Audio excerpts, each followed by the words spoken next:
countering climate change was central to former President Joe Biden's administration. But under President Donald Trump, the United States is going in a different direction. Today, I will also declare a national energy emergency. We will drill, baby, drill.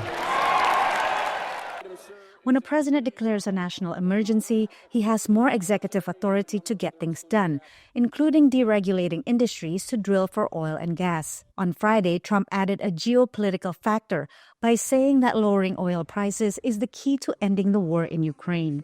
OPEC ought to get on the ball and they ought to drop the price of oil, and that war will stop right away.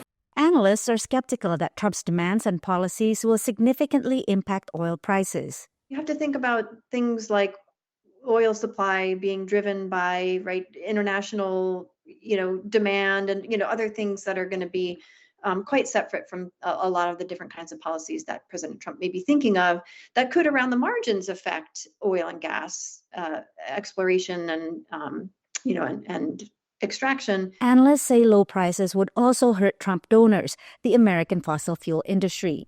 Renewable energy advocates point out that U.S. oil and gas is already at peak production.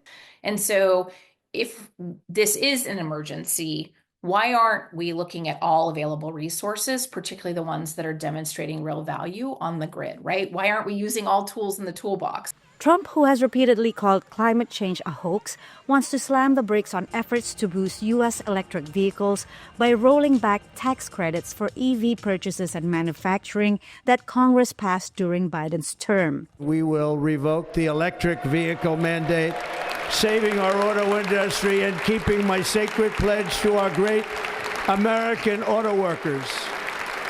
But he will need congressional approval for such a move.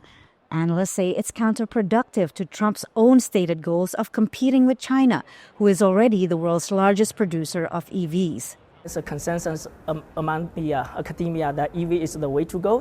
EV is the way to address our environmental concern. There's no turning back on the EV development. Trump's Inauguration Day actions also included an order to withdraw the U.S. from international climate commitments.